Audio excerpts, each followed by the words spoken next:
नीचे वाली नीचे खींचे और ऊपर वाली ऊपर को खींचे। अब सेठ जी ना तो नीचे ही आ पा रहे थे ना ऊपर जा पा रहे। सेठ जी वहीं जीना में खूब खिंचाई हो रही सेठ जी की। अकस्मात क्या हुआ कि महाराज उसी दिन सेठ जी के घर में चोर आ गए। अब जैसे चोर आए तो चोर बोले कि अरे सेठ जी ऊपर जाए नीचे जाए तो हमारा भी कुछ काम बने। लेकिन सेठ ना ऊपर जा पा रहे थे नीचे आ पा रहे। कैसे भी करके सेठ जी को मालूम पड़ गया कोई घर में आदमी है। तुरंत उन्होंने देखा अरे ये तो चोर है। तुरंत हल्ला मचा दिया, शोर कर दिया, चोर चोर चोर। गांव के लोग आए और गांव के लोगों ने चोरों को पकड़ लिया। चोर पकड़े गए महाराज, पुलिस के हवाले कर दिए गए। अब हवाले किए, केस चलने लगा। लेकिन क्या हुआ महाराज, जैसे अंतिम जजमेंट के लिए एक दिन सेठ जी को बुलाया। बोलिए भक्तवत्सल भगवान की जय, वृंदावन बिहारी लाल की जय। तो महाराज क्या हुआ कि सेठ जी को बुलाया गया, जज साहब ने बुलाया। बोले सेठ जी देखो चोरी तो कर नहीं पाए, चोरी करने गए थे लेकिन कर नहीं पाए। अब ये बताओ इनको क्या दंड दिया जाए? आप जो कहो वही दंड देंगे इनको। तो सेठ जी को उस दिन की घटना याद आ गई। सेठ जी ने कहा महाराज अगर हमसे ही पूछ के दंड देना चाहते हो तो ऐसा करो इन चोरों के सबके दो दो ब्याह करा दो महाराज। अगर हमसे ही पूछ के दंड देना चाहते हो तो सबके महाराज दो दो ब्याह कराए दो, बस यही सबसे बड़ा दंड है। कहने का मतलब यह है कि सज्जनों पत्नी एक ही होनी चाहिए। जिनका दो दो पत्नी होती हैं मानी उनका जीवन नारकी बन जाता है। और पत्नी कौन सी होनी चाहिए?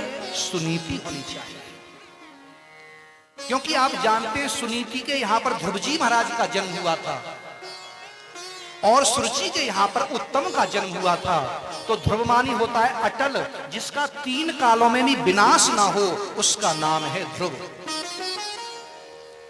और सुरुचि का जो बेटा हुआ उसका नाम है उत्तम। उत्तम मानी आज है और कल नहीं है। ऐसे समझ लो जैसे पहले हमारे यहाँ पीतल के बर्तन चलते थे ना घरों में। तो पीतल के बर्तन कितने भी ऊपर से गिर जाते, टेढ़े मेढ़े हो जाते, लेकिन कभी टूटते नहीं थे। वो बाद में भी दुकान पर देकर के नए बर्तन आ जाते थे। लेकिन आजकल लोग चक्कर में उत्तम बोले उत्तम लगे देखने में, तो महाराज वो कांच के बर्तन रखते हैं, शीशे बर्तन रखते हैं। अब वो शीशा का बर्तन जो होता है ना देखने में तो उत्तम लगता है, अच्छा लगता है, और कहीं एक बार भी हाथ से छूट गया राधे राधे। तो इसी प्रकार ध्रुव का अर्थ होता है अटल, जिसका तीनों कालों में विनाश ना हो। और उत्तम मानी आज है लेकिन कल नहीं है। जिस समय ध्रुव जी महाराज छोटे से थे, छोटे छोटे बच्चों के साथ खेल रहे थे, क्योंकि ये जंगल में रहते थे।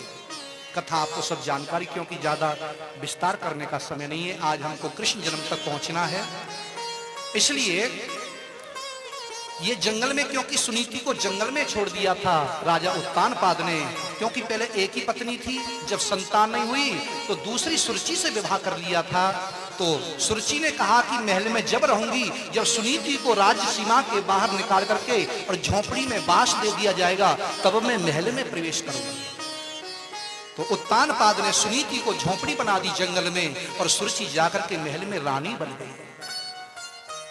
सज्जनों वही सुनीति के जब पुत्र हुआ है जिसका बेटा ध्रुव है। ध्रुव एक दिन अपने छोटे छोटे बच्चों के साथ में खेल रहे थे। आज सभी बच्चों ने अपने अपने पिता की सौगंध खाई, कसम खाई। आप जानते हैं जब बालक खेलते हैं ना तो सौगंध बहुत जल्दी खाते हैं। तो ध्रुव ने भी अपने पिता की सौगंध खा ली। तो जब सौगंध खाई तो बच्चे बोले क्यों भाई ध्रुव, तूने अपने पिता को कभी देखा भी है? ये ऐसे झूठी सौगंध खा रहा है। ध्रुव जी को ये बात लग गई। ध्रुव जी आए भागे भागे और कुटिया में आकर के अपनी मां सुनीति से बोले माँ ये बता कि मेरे पिता कौन है?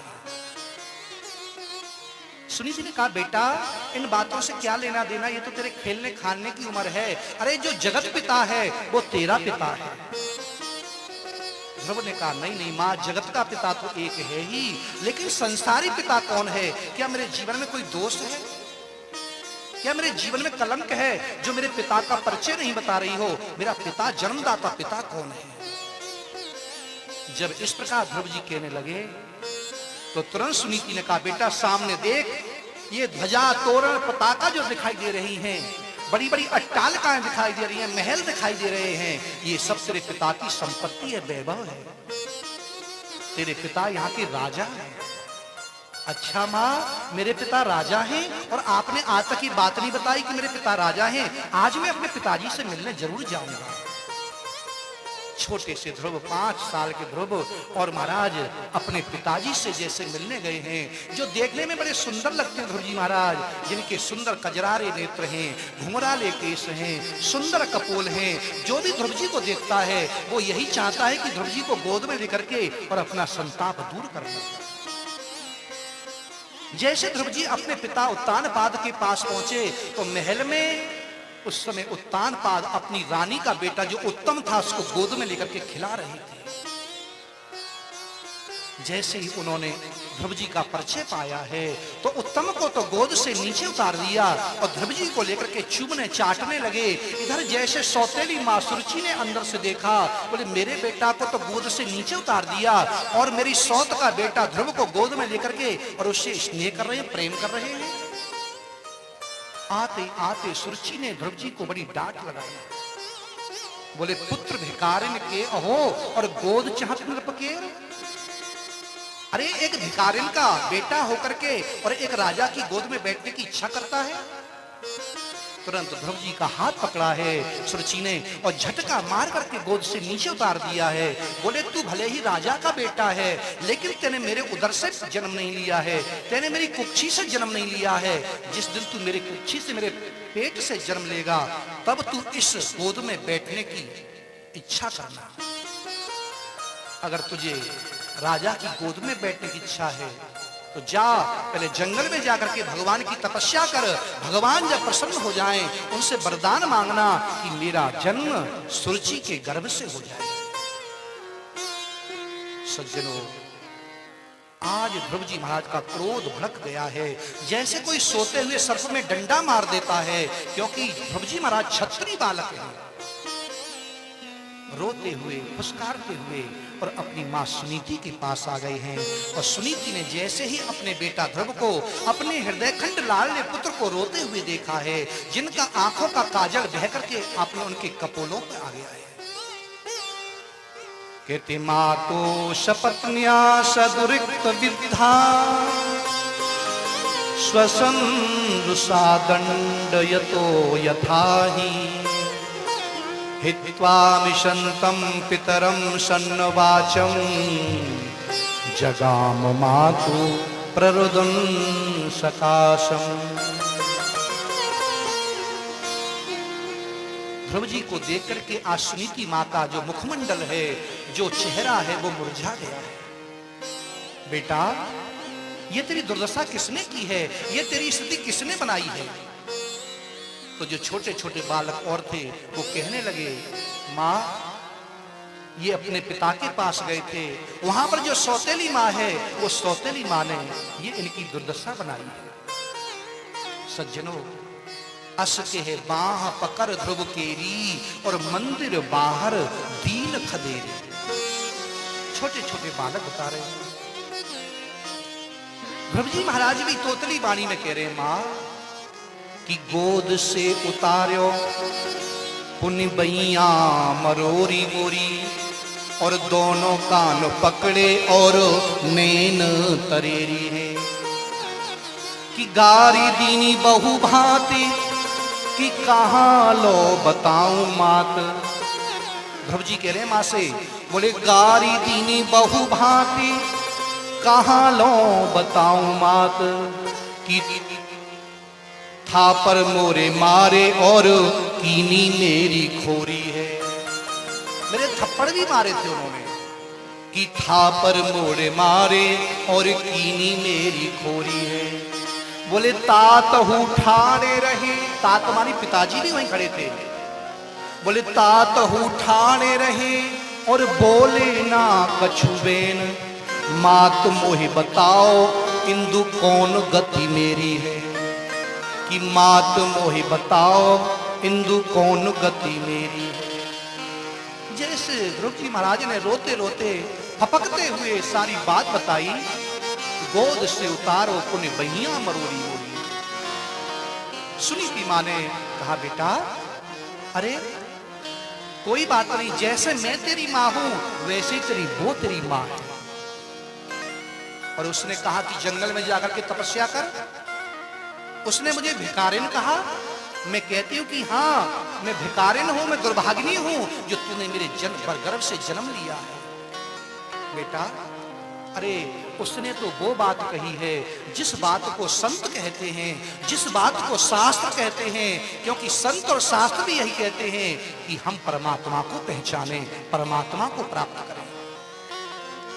सुरुचि ने तो यही कहा है कि तू जंगल में जाकर के भगवान की तपस्या कर, भगवान को प्राप्त कर, उनसे वरदान मांग। आज सुनीति ने सुरुचि के वचनों का विरोध नहीं किया, क्योंकि मां के हाथ में होता है बच्चे को बनाना और बिगाड़ना। क्योंकि बच्चे की सबसे पहली मां जो होती है वो सज्जनों सबसे पहली जो गुरु होती है वो मां होती है। तो आज सुनीति ने एक एक जो वचन है, एक एक शब्द है, उसका अनुमोदन किया, उनका सहयोग किया। बोले बेटा देख ऐसे नहीं कहते हैं। सुनीति से ध्रुव तो कहते हैं मैं उस सौतेली माँ का एक एक वचन का एक एक शब्द का बदला लूंगा, लेकिन सुनीति कहती नहीं नहीं बेटा देखो, जीवन में किसी का अमंगल मत सोचना, बुरा मत सोचना, क्योंकि जीवन में अगर तुम किसी का बुरा नहीं करोगे तो जीवन में तुम्हारा भी कोई बुरा कर नहीं सकता। सज्जनों सुनीति ने इतना सुंदर उपदेश दिया है। यहां पर ध्रुव जी से कहती हैं बेटा जीवन में तुम किसी का अमंगल नहीं करोगे, अमंगल नहीं सोचोगे तो तुम्हारा भी जीवन में कभी अमंगल होगा नहीं। अरे तू उस पिता की गोद के चक्कर में क्यों पड़ता है? जा तू उस परम पिता की गोद प्राप्त कर, जो एक बार जो उस गोद में बैठ जाता है फिर उसको नीचे उतरना नहीं पड़ता है।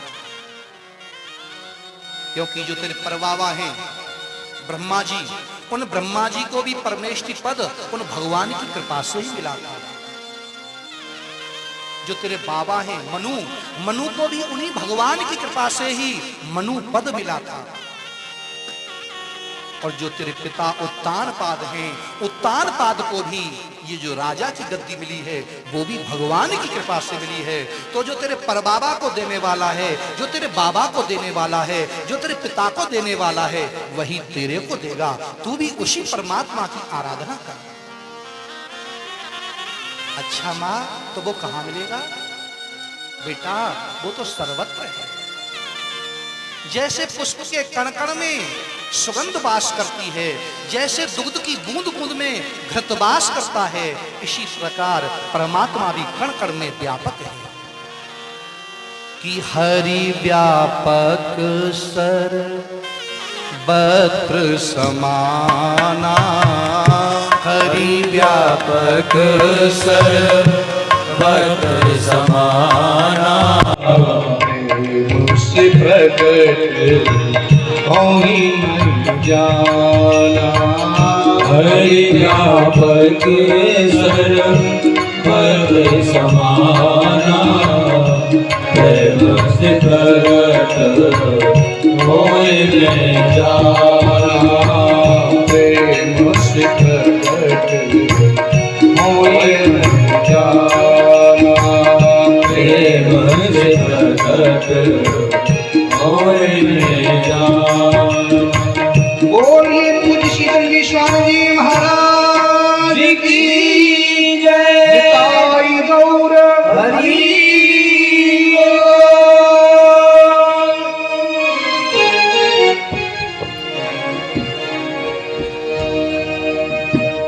पूज्य शीतल गोस्वामी जी महाराज की कृपा हम लोगों पर नित्य बरस रही है।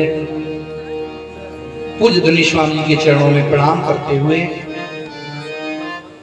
हम लोग कथा श्रवण कर रहे हैं, जहां पर स्वयं सुनीति माँ ने कहा बेटा जो तेरे बाबा को देने वाले हैं जो तेरे पिता को देने वाले हैं, जो तेरे परबाबा को देने वाले हैं, वही तेरे को प्रदान करें। ध्रुव जी महाराज अपनी मां को प्रणाम करके और भगवान की प्राप्ति करने के लिए निकल पड़े। सज्जनों, लेकिन ध्रुव जी महाराज मन में विचार कर रहे थे, मैंने सुना है जब तक जीवन में कोई गुरु नहीं होता है तब तक भगवान की प्राप्ति नहीं होती है। लेकिन मैंने अभी तक कोई गुरु नहीं बनाया। क्या कहते हैं, गुरु बिन भवनिध करे न कोई, और जो विरंच शंकर सम होई। लेकिन हमारे शास्त्र कहते हैं, संत कहते हैं, अगर साधक की साधना सच्ची है तो गुरु हमें ढूंढने नहीं जाना पड़ेगा, गुरु भगवान हमारे पास स्वतः ही भेज देंगे। अगर हम दीपक लेकर के गुरु को ढूंढने निकले कि हम गुरु ढूंढ लें, सज्जनों गुरु नहीं मिलेगा। अगर साधक की साधना सच्ची है तो गुरु भगवान आपके प्रति स्वतः ही स्वयं ही भेज देंगे। ध्रुव जी महाराज आज जा रहे थे जंगल में, पीछे से आवाज आई, अरे बेटा ध्रुव। ध्रुव जी ने कहा, मेरे को आवाज देने वाला कौन है? जैसे पीछे मुड़कर के देखा तो देवर्षि नारद जी आ रहे हैं। ओहो, प्रणाम किया जा करके। नारद जी ने कहा, बेटा कहाँ जा रहे हो? बोले, गुरुजी मैं भगवान को पाने जा रहा हूं। सज्जनों, पहले तो नारद जी बड़ी जोर से हंसे। देखो, अरे 5 साल का क्षत्रिय बालक और आज इसके अंदर इतना क्रोध, क्योंकि अहो तेजा क्षत्रियाणाम मान भंग मनुष्यताम। 5 साल के बच्चे के अंदर इतना क्रोध आ गया कि आज स्वयं भगवान को प्राप्त करने चल पड़ा। नारद जी ने मन में विचार किया, अगर इसकी साधना सच्ची है, इसका संकल्प सुदृढ़ है, सच्चा संकल्प है, तो इसको भगवान से अवश्य मिलाऊंगा। और कहीं मरकट बैरागी हुआ, कहते ना घर में हुई खटपट और चल बाबा के मठ पर। कहीं ऐसा मरकट बैरागी हुआ तो इसको घर जरूर लौटाऊंगा। नारद जी बोले, बेटा ये तेरे खेलने खालने की उम्र है, ये ज्यादा तपस्या आराधना करने की उम्र नहीं है। अरे तू अपनी बात छोड़, जंगल में बड़े बड़े महात्मा अमलात्मा बिमलात्मा मिलेंगे जिनको हजारों वर्ष समाधि लगाए हुए हो गए, लेकिन आज तक उनको एक झलक भी भगवान की नहीं मिली। तो तू तो छोटी सी आयु का बालक है, कैसे भगवान को प्राप्त कर लेगा? ध्रुव जी कहते हैं, नहीं नहीं, मेरी मां ने कहा है कि भगवान तो सर्वत्र व्यापक है। नारद जी कहते हैं, ए ध्रुव जाते हो कहां, नैन बहाते नीर। नारद जी कहते हैं, बोले, ए ध्रुव जाते हो कहां, नैन बहाते नीर। तो जवाब क्या दिया? बोले, जिसको पाने के लिए ये मिलता मनुष्य शरीर, मैं उसको पाने के लिए जा रहा हूं जिसके लिए हमको ये मनुष्य शरीर मिला है। नारद जी कहते हैं, वो निराकार अविनाशी है, वो निराकार है, निर्गुण है, वो निराकार अविनाशी है, ध्रुव अगुण उसे पाओगे क्या? इतनी जल्दी मिलने वाला नहीं है। तो ध्रुव जी ने क्या जवाब दिया? बोले, सर्वशक्तिमंता यदि है तो उसे सगुण होने में क्या? अगर वो शक्तिमान है, क्योंकि वो निराकार भी है और वो साकार भी है, वो भक्त की भावना का तदाकार है। ना वो साकार है ना वो निराकार है, वो भक्त की भावना का तदाकार है। नारद जी का बेटा, अरे तू अपनी माँ का इकलौता बेटा है, क्योंकि उस दीनहीन उस अबला का, उस दीनहीन उस अबला का बस तू ही एक सहारा है। तू ही तो उसका सहारा है सुनीति का, और तू भी अपनी माँ को जंगल में छोड़ के आ गया।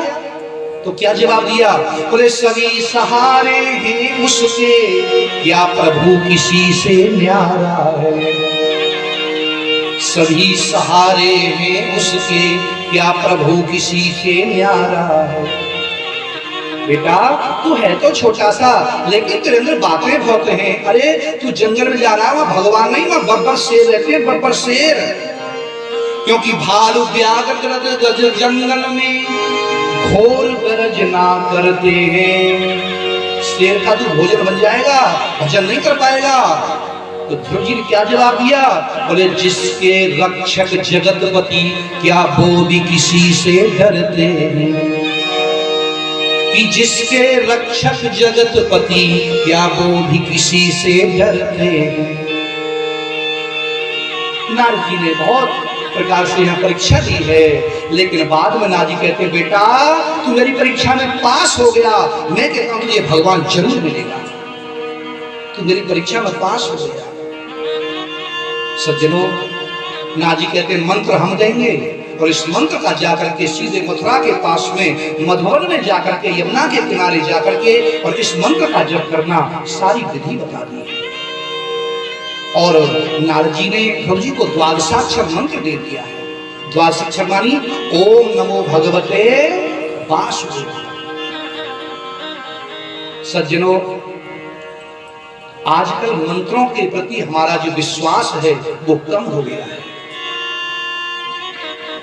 देखिए जो ज्ञान होता है ना, वो एक तो होता है गुरुमुखी और एक होता है मनमुखी।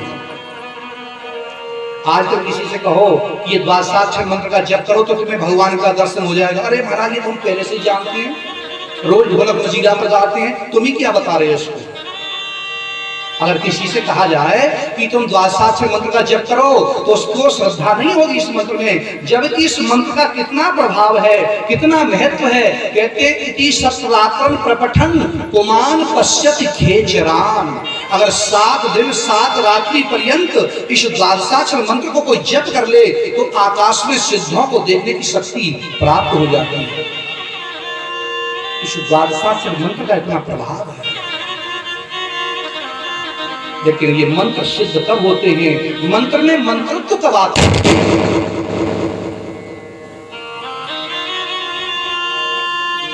शीला गए धुंधकारी तो पहले दिन ही आया भैया, वो धुंधकारी आ रहा है।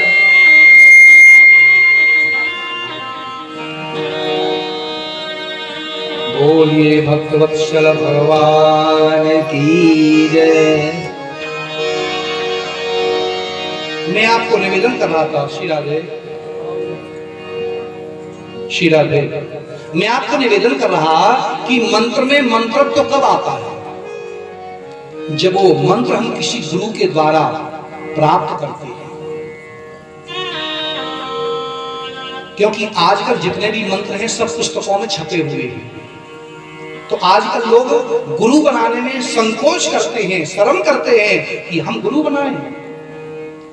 और इसीलिए हमारे जितने अनुष्ठान हैं वो हमारे सफल नहीं हो पाते हैं। क्योंकि जो हम मंत्रों को पढ़ करके किताबों में देख करके और उन मंत्रों का जप करना प्रारंभ कर देते हैं, ना उसकी विधि को जानते हैं, ना विधान को जानते हैं, इसीलिए हमारे मंत्र सफल नहीं होते।